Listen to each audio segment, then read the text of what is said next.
Today, we're going to talk about one of my favorite topics, which is customer acquisition cost, lifetime value, and all of the SaaS unit economics. Let's jump in. So in this lesson, you're going to learn how to calculate your CAC, your ARPA, your lifespan, your churn, and your lifetime value. And then once you have those 5 metrics, you're going to learn how to determine what your target CAC should be based on the number of payback months and the desired LTV to CAC ratio. Together, this section represents the foundation, the science of unit economics, and it is the most important core to SaaS scaling. If you get these numbers right and you know them cold, so much more becomes possible with your customer acquisition and revenue growth. So what are the 5 key metrics in software as a service? Number 1 is customer acquisition cost. Number 2 is average revenue per account, ARPA. Number 3 is LTV, lifetime value, which I define as lifetime revenue. 4 is churn, which in this case I'm referring to logo churn or account churn. And 5 is lifespan, the number of months or years that a customer stays with you. So once you know your lifetime value, how much revenue a customer is going to pay you over the months and years they're going to be a customer on average, you can determine your target customer acquisition cost.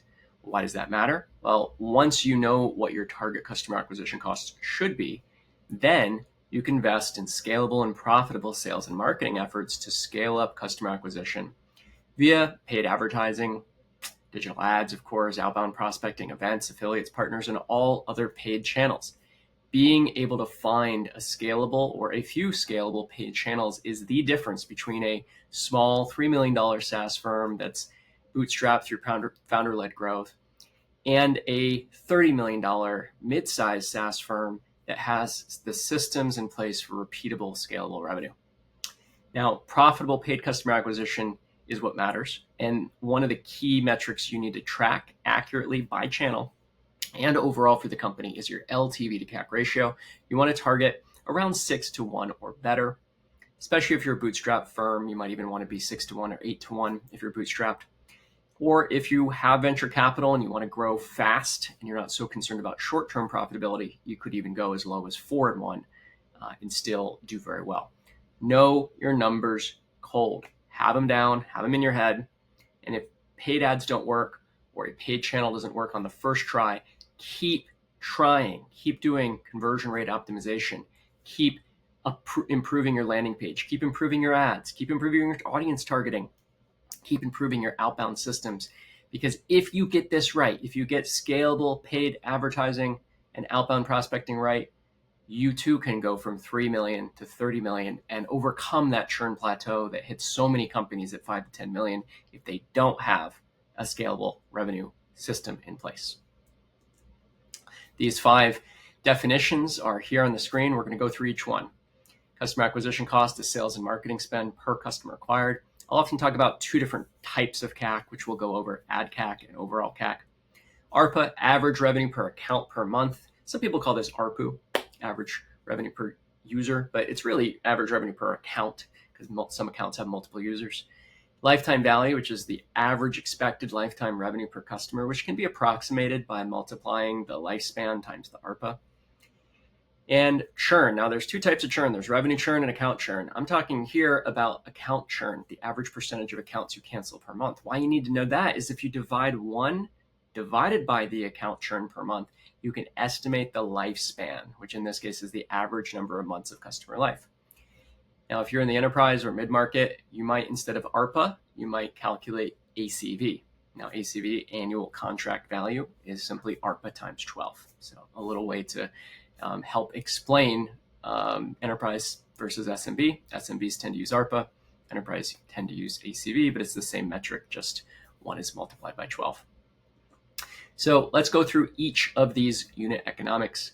First and most important is customer acquisition cost. This is your actual customer acquisition cost as well as your target customer acquisition cost, which are not always the same number. Your actual CAC is how much money is spent in sales and marketing cost per customer acquired. And as you mentioned, there's 2 CACs that you need to calculate.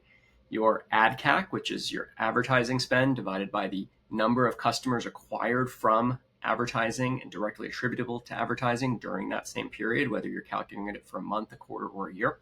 And then there's the overall customer acquisition cost, which is the total sales and marketing cost divided by the total customers acquired during the period. Oftentimes those numbers are similar, but they're of course calculated in different ways. Both of those numbers, you want to make sure you have payback windows within about 4 to 6 months of revenue, or about 1/6 of LTV. So here are the formulas. Ad CAC is total ad spend during a month divided by the total new customers from ads during that month, and overall customer acquisition cost is total sales and marketing spend during a month divided by the total new customers acquired that month. Now, in a few slides, we'll provide a template, and also in the notes for this section, there's a link to a Google Sheet template that you can copy and edit and calculate these numbers in our standard format using our standard definitions here at SaasRise for your own company very quickly. The second measure here is ARPA, average revenue per account. It's just total revenue divided by total accounts. You could also do ARPU, total revenue divided by total users, which is usually lower than ARPA, especially if you have multiple users per account. What really matters, though, is how much you make per customer, how much you make per account, more so than how much you make per user. And the reason this matters is you need to multiply your ARPA times your lifespan to get your lifetime value. So it's very important to calculate this. Now, if you're an enterprise or mid-market client, and you have annual contracts, instead of using monthly ARPA, you might use annual ARPA, which in this case is also known as average contract value or annual contract value, ACV. So ARPA times 12 equals annual contract value. Number 3, what is lifetime value? Lifetime value is usually defined as the total revenue expected from a customer over their customer life. There's sometimes some people think lifetime value, or they consider it to be lifetime margin, which is the total gross margin during the life. I like to separate those and say that lifetime value is total value, total revenue from the customer over the lifespan of that customer. And then separate measure lifetime margin is the total gross margin from that company over their lifetime. So the way that you calculate this is by multiplying your ARPA times your lifespan, or your ACV times your lifespan expressed in years. So either ARPA times monthly lifespan or ACV times annual lifespan. So here we go. Here's the formula: ARPA times lifespan, or ACV times lifespan if it's expressed annually. This works for recurring revenue firms.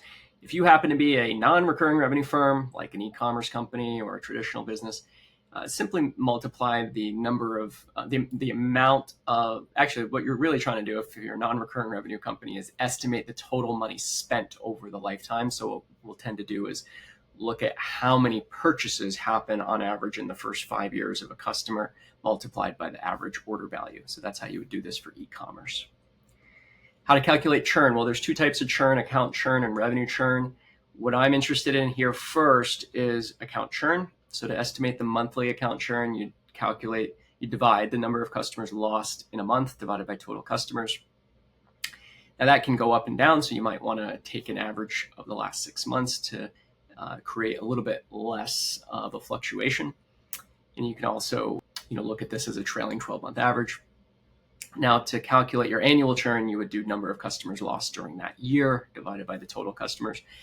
If you're growing very quickly, you might want to look at the midpoint number of customers. So the sort of average between the beginning of period customers and the end of period customers. So if you started a period with 100 customers, ended with 200, your denominator here would be 150, halfway between 100 and 200. So that is how to estimate the monthly account churn. So real example, let's say you have 100 customers as a midpoint between the beginning and end of a month.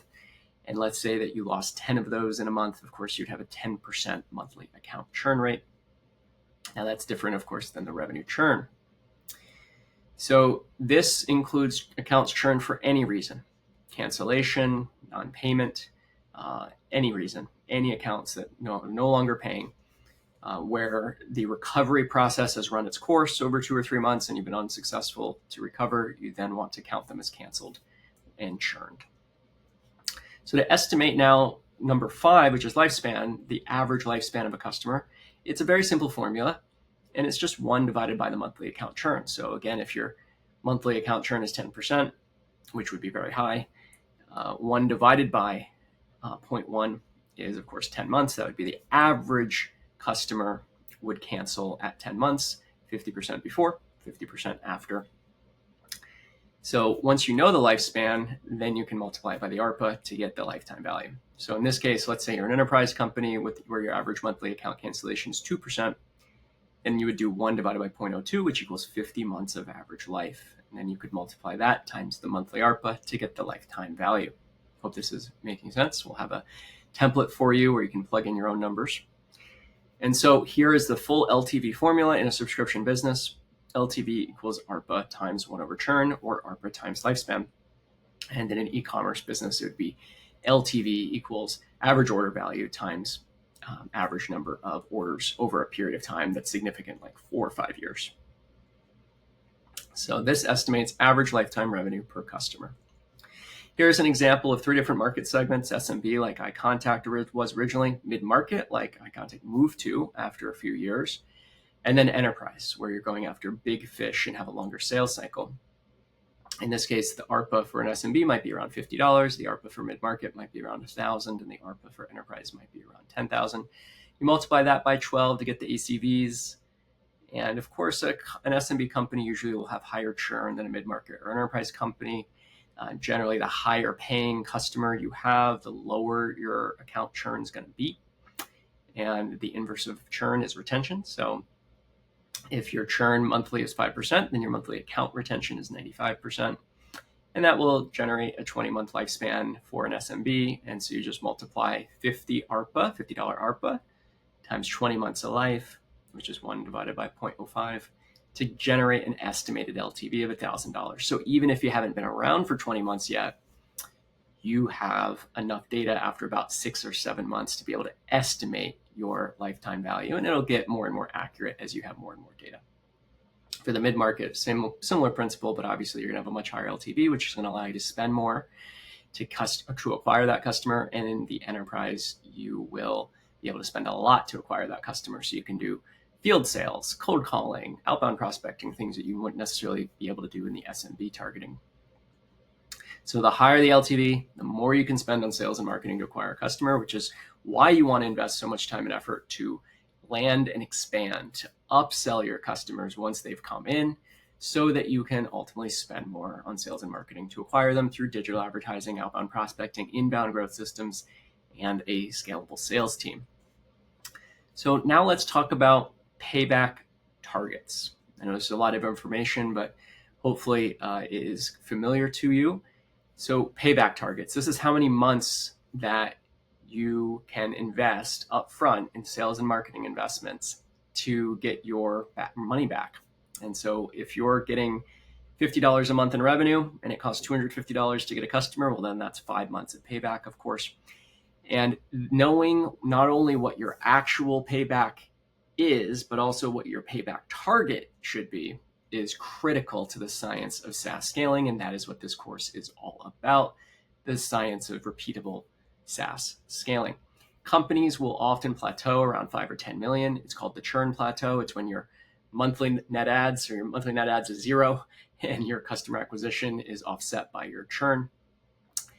And oftentimes companies will plateau at this level because either they haven't invested properly in onboarding and churn reduction, they haven't created the right account management and customer success teams, or even more commonly, companies haven't invested enough in sales and marketing to be able to get past that growth plateau or that churn plateau.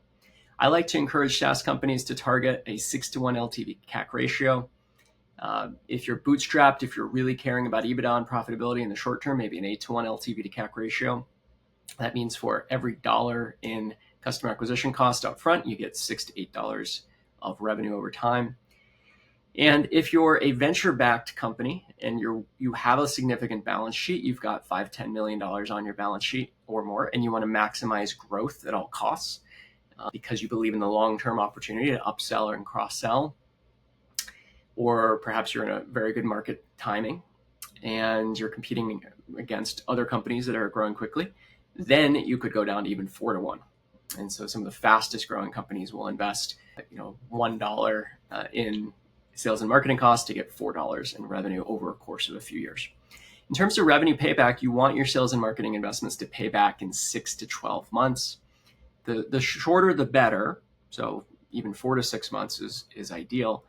But there's a trade-off in that you might not be optimizing your revenue growth rate if it's too quick. If your payback is 2 months, well, why wouldn't you just increase sales and marketing to get more of those customers, since you're going to make your money back in 2 or 3 months?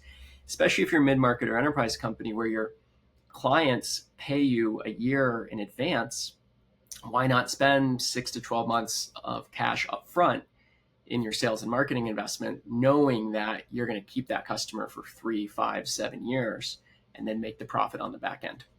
So target 4 to 6 months if you're bootstrapped and want to be profitable. Target 9 to 12 months if you're venture funded and you have a low account churn.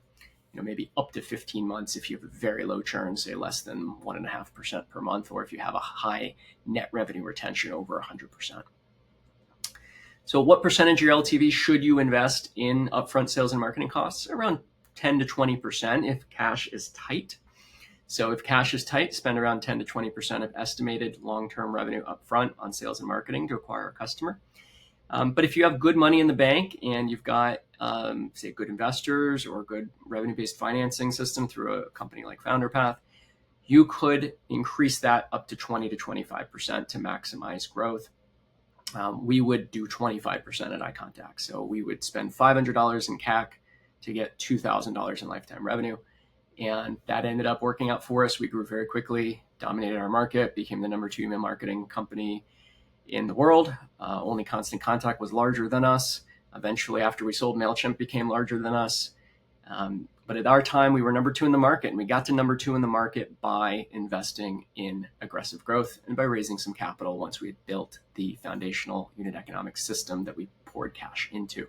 That's what we want to do inside your company. What's a good LTV to CAC ratio? In a high growth firm, as we mentioned, around 1 to 4. If your LTV is $100,000, you could target an investment of $25,000 in sales and marketing. At eye contact, as I just mentioned, if our LTV was $2,000 and we targeted $500, so that would be in a high growth venture-backed firm. We do have this template. Let's check it out here. You can edit it, make it your own. You can make a copy of it here. This is a SaasRise unit economics template. Fill in your own numbers, and the blue is what you edit, and the orange is what it will output. And it'll give you all these numbers that we're talking about here today. You want to target about a 4 to 1 to 6 to 1 LTV ratio when you actually put in these real numbers. These are just made up numbers in here right now. So let's continue on here. So how do you know what the right amount to spend on customer acquisition is? Well, the main reason companies don't grow is they don't invest enough in sales and marketing. And so you want to know how much you can afford to invest in sales and marketing per customer. Now that's called your target CAC. And you want to balance your goal for revenue growth and profitability. If you're living off the cash flow from your company and you need to have a 25 or 35% EBITDA, well, then you're going to make your payback window 2, 3, 4 months, and you're going to make your target CAC about 1/8 of your LTV so that you're profitable.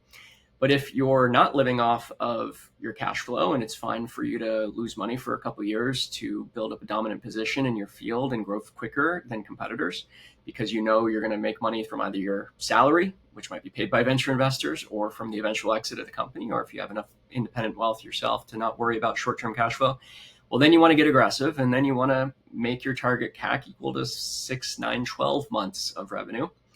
And and get your money back after half a year, 1 year, even a year and a half if you have an enterprise company with very low churn and good venture backing. And you want to have about a 6 to 1 LTV to CAC ratio, somewhere in there if you're bootstrapped, and 4 to 1 if you're venture backed.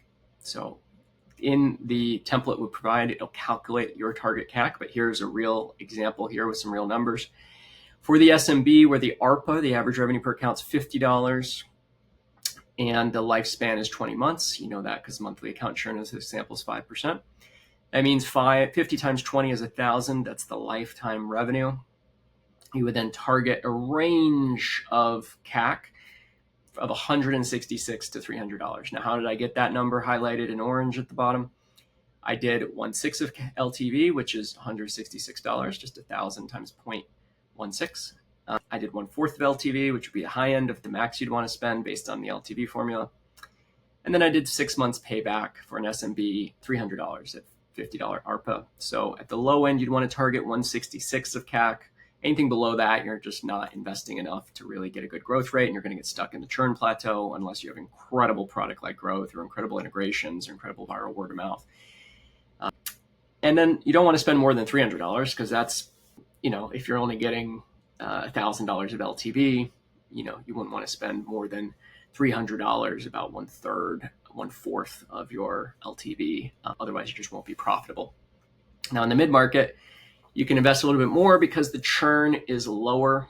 Here, your lifespan's 40 months in this example, meaning your LTV is 40 times 1,000, 40,000. And you can spend anywhere from $6,000 to $12,000 to get an incremental customer if you had these numbers, these unit economics. You need to fill this out for your own company, of course. And then in the enterprise, you generally have longer lifespans. And in fact, some companies have such low account churn, like 1% per month on average, that they have, 8, 9, 10 years of life in the enterprise. So that's fantastic. Especially if you have a great sales, especially if you have a great handoff between your sales team and your account management and CSM teams, and especially if you have a very sticky product that is a pain to switch from. That often happens in the enterprise. And if you do have that situation, that's fantastic. Then you can invest a little bit more than 6 to 12 months. You might even be able to invest 15 months of upfront sales and marketing costs in order to get your money back. So in this case here with the enterprise in the third column, if your LTV was $500,000, you could invest easily $60,000 and really up to $125,000 per customer in sales and marketing. Now, when a company isn't growing, when a SaaS company isn't growing, they'll come to me and say, well, why are we only growing at 20% a year? I want to grow at 40% a year, 60% a year. How do I do that, Ryan? Well, the first thing I'll look at is their unit economics. And I'll tell you time and again, what I find, especially with bootstrap companies, is they're not spending enough on sales and marketing. And you're making a short-term trade-off and you're cash flowing the business too soon. And if you instead either take a little bit of revenue-based financing and allow yourself to invest 15, 20% of your top-line revenue in sales and marketing, invest in a 6-month, 7-month, 8-month payback, you will substantially accelerate your growth rate. And you'll go from growing 10, 15, 20% to 30, 40, 50%. Yes, you'll have a little bit of burn in the first quarter and second quarter, but you will make it back. And as long as your numbers are calculated accurately and you know your unit economics cold, you track it by channel, you will grow and you will become the omnipresent brand in your market, and you will eventually get the scale and the brand awareness to win. And that is what this is all about. This is all about winning in your niche and becoming omnipresent in your specific vertical. So I hope that's helpful. Here were the exact examples from iContact and our current community, SaasRise. At iContact, we targeted SMBs primarily, a little bit of mid-market. Our ARPA was 58, meaning an ACV about 700, a lifetime value about 1,800. We'd spend about $500 to get a customer. And you can see there that was right within our target CAC range of $300 to $700. At SaasRise, we have a higher ARPA. We get $197 per month per member, but then we have these upsell value-added services like the implementation of this course, these done-for-you SaaS growth system implementations, one-on-one CEO coaching, exit consulting, whereby some of our members will pay $30,000 or $40,000 a month for substantial help implementing the system that we're talking about here or preparing for a successful 9-figure exit. And so because of that, our ARPA is about $900 per month per client. Our ACV is about 10K. Now our churn's a little high. We're working on reducing that through providing additional value like this course. Our average client stays around 10 months, meaning our LTV is about $9,000. Because our LTV is about $9,000, we'd be willing to spend about $1,500 to $2,200 to get that incremental customer. What are the actual results? Well, we're actually spending about $500 per customer right now through SaasRise from advertising and through outbound prospecting to get a customer that's eventually worth $9,000. So we've got a great system so far and it's working out. So important lesson here, The biggest mistake SaaS CEOs make is not investing enough in growth once they've achieved product market fit. Once you've got the engine, you got to put the fuel in to accelerate the car. So if you're getting your upfront sales and marketing costs paid back in less than a year in revenue, as long as your account churn is low enough, let's say under 3.5%, 4% per month, it's time to put the pedal to the metal, put more gas in the engine, and grow. So that is the key lesson here. If you want to get stuck at 4, 5, 6 million, that's okay. You can sell your business for 15 or 20 and do real well. But if you want to get to that 25, 35, 45, 55 million and up in ARR, the way to do that is combining product-led growth and integrations and word of mouth and affiliates and partnerships and events and trade shows with the driver of rapid SaaS growth, which is paid advertising combined with outbound prospecting and absolutely dominating your B2B niche using an account-based marketing omnipresent strategy that we'll talk about in the paid advertising and outbound sections of this course. Hope you're enjoying this so far. Just to wrap up here, here's how you think about investing in sales and marketing. Why is this positive economically to invest in? Well, if your firm is a SaaS company, then the average SaaS M&A revenue multiple, well, not the average, the median, is 4.4x. Now that stat happens to be from 2023, but it varies up and down a little bit each year.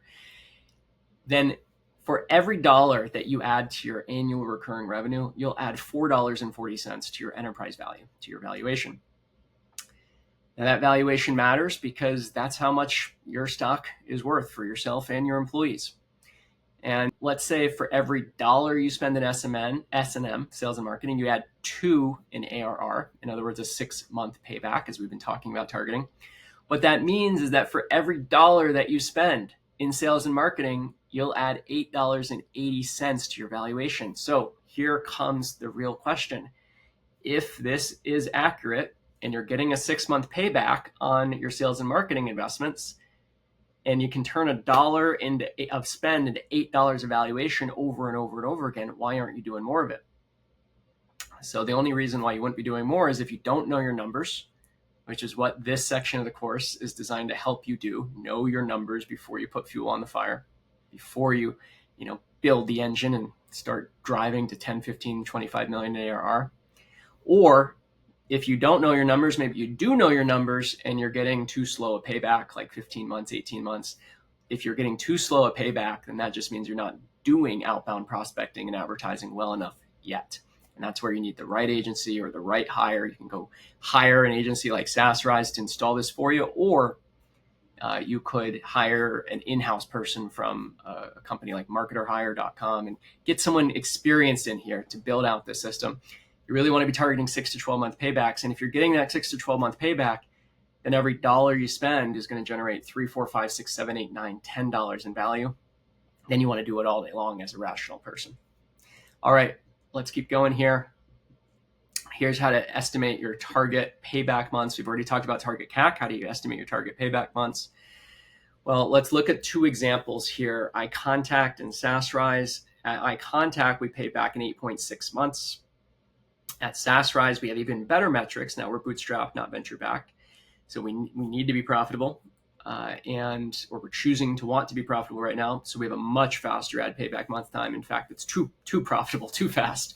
So we're really ramping up our spend on advertising and outbound prospecting right now for SaasRise as we build this community to 300 members and well beyond. And you can see here, how do I calculate that 1.2 months of ad payback? Well, that's a simple formula. You just take your actual ad customer acquisition cost, in this case, $1,061, and you divide it by your ARPA. So we get, on average, $878 in revenue for every customer per month, and then we're paying $1,061 to get that customer in the door. We'll pay back in 1.2 months. Again, very, very profitable. Very, very high LTV to CAC ratio at 8.44, much higher than iContact, where we invested heavily, raised a bunch of venture capital, allowed us to grow to 50 million in ARR, but we were never profitable. We were break even when we sold. So that's a little bit about what a venture-backed metric versus a bootstrap metric might look like. So what's the payback months at iContact? It took us 10 months of revenue to make our CAC back. At SaasRise, we make our CAC back in half a month. In other words, On average, it'll take 2 or 3 weeks to get our money back from a customer. Now, there is an asterisk there. The initial ARPA is $197 for the membership, but over the course of 3-6 months, those companies will, 2, 3, 4% of them, of our members, will turn into much larger clients for us, for our agency, where we'll help you with exit consulting, ads, CEO coaching, etc., implementing the SaaS growth system. And that's why we're able to get an ARPA up through upsell and cross-sell. So think a lot about the upsell and cross-sell opportunities in your business. And if you can get your ARPA up, it'll make your LTV go up. It'll make your clients stickier, reduce your churn, reduce your LTV to CAC ratio, actually increase your LTV to CAC ratio, and reduce your overall payback months, which is what you want. Now, because our payback months are less than 3 or 4, which is, would be really, really good, that is a sign as a CEO to go spend more. So that's what we're doing now, and scaling up our sales and marketing engine at SaaSRise to acquire more customers. So like I just said, if anything, we need to ramp up our sales and marketing spend at SaaSRise since the LTV CAC ratio is so good. So step 1, calculate these numbers for your business, know them to the dollar, know them in your head, have them on a sheet, and then build the engine to scale. If you have this clear, then you can scale up revenue. Knowing our unit economics code allowed us to build this 250 employee company, 70,000 customers. We were spending $2 million a month in sales and marketing by 2011, allowed us to become the number 2 player in the space of SMB email marketing, had a great 9-figure exit, and now was able to become wealthy enough to not have to work again at age 27. And now I'm 40 and helping build many other SaaS companies and consult with other SaaS companies and spread this knowledge far and wide. So you also want to break down these unit economics by market segment. Maybe you have 2 market segments, maybe you have 3 or 4 products. You want to do it by product and by market segment. You also want to do it by channel. So here's how to do it by market segment. We calculated our channel economics by SMBs and by enterprises. We ended up generating about $30 million in revenue for our SMB segment and about $20 million in revenue for our enterprise segment, which was really a mid-market segment since the ARPA there was about $1,100. You can see that the LTV was about $1,300 for the SMB segment and $44,000 for the enterprise segment. And long story short, we had 2 different businesses here, and if you had 50,000 subscribers or less, you'd be in the SMB market segment. If you had 50,000 subscribers or more, you'd be in the mid-market or enterprise segment. But we'd get a lot more money for the mid-market and enterprise clients, $1,100, $1,200 per client per month, $14,000 a year, whereas only $400, $500 per year from the SMBs. So we ended up building a significant 60-person sales and account management team that serviced that enterprise market, whereas the SMB segment was all product-led growth based on trials. Hope this is helpful. So we built up the enterprise segment and the SMB segment. We initially, for the first 5 years, just did SMBs, and then in 2008 to 2012, targeted the mid-market through a 60-person sales team. We'll talk more about that in the section of this course on sales scaling. So if you want to read all this, you can go to the slides, go through it slide by slide, page by page. And just the point takeaway here is segment your metrics by channel and by market segment. So what are the ideal ranges? Just to recap, 6 to 12 month payback, 4 to 1 to 8 to 1 LTV to CAC, less than 3% per month account churn, and revenue churn, you want to be less than 0% per month. So that would imply 100% or higher net revenue retention. Now, some of these metrics might change depending on whether you're SMB or mid-market enterprise. We'll talk more about that later on. But generally speaking, these are good B2B target ranges for SaaS unit economics. So what percentage of your revenue should you invest in sales and marketing? If you want to be slow growth, 0 to 10%, you could be super profitable growing at 5% a year. Medium growth companies, you want to invest 10 to 20% probably. And high growth companies, I'll say 20 to 40%. But you can't start investing in sales and marketing until you know your numbers, until you know your target CAC, until you know your lifetime value. And oftentimes companies that aren't growing will only be investing 0 to 5% of their total lifetime revenue in sales and marketing. They're just, engineer focused companies. And that's why they don't grow much beyond 3, 4, 5 million in revenue. It's because you haven't figured out how to build a scalable, profitable advertising and outbound prospecting system. And that is what the rest of this course is going to show. So last quote here, in our final year before our sale, we added 216,000 new trial users, 36,000 new customers, and spent $20 million on sales and marketing. We generated $50 million in sales that year and sold the company for $169 million to a public company. Our method of math-based scaling worked. And that is why I love marketing. It is the intersection of art and science, the intersection of data and creativity. And now for your homework for this week, fill out the numbers for your firm, calculate your target CAC and your target ad payback months. I would encourage you to not go on beyond this point in the course without filling out these numbers. And then feel free to bring these numbers to one of our weekly masterminds or message them to me on Slack or WhatsApp or direct message in the community. Happy to help, happy to look at this, happy to give you feedback. So calculate your overall payback months and your ad payback months. Now the difference there is ad payback months is just your ad spend. Looking at that, whereas your overall payback months is your entire sales and marketing spend. And know all of these numbers before going on. And a simple way to do that is fill out this template that we showed you earlier. The link is linked in the course. So thank you for being part of this first module, week 1. This doesn't have to take a week to do. You could do them in a day. But, you're a busy CEO, and if it takes a week for you to get ready for this next module, which is called SaaS Marketing Overview, that is totally okay. In the next module, we're going to be talking about how to think about marketing within a software as a service company. I'll see you in there. Thank you for watching this week. Hope you have a wonderful rest of your day for wherever you are in the world. Lots of love from Austin, Texas.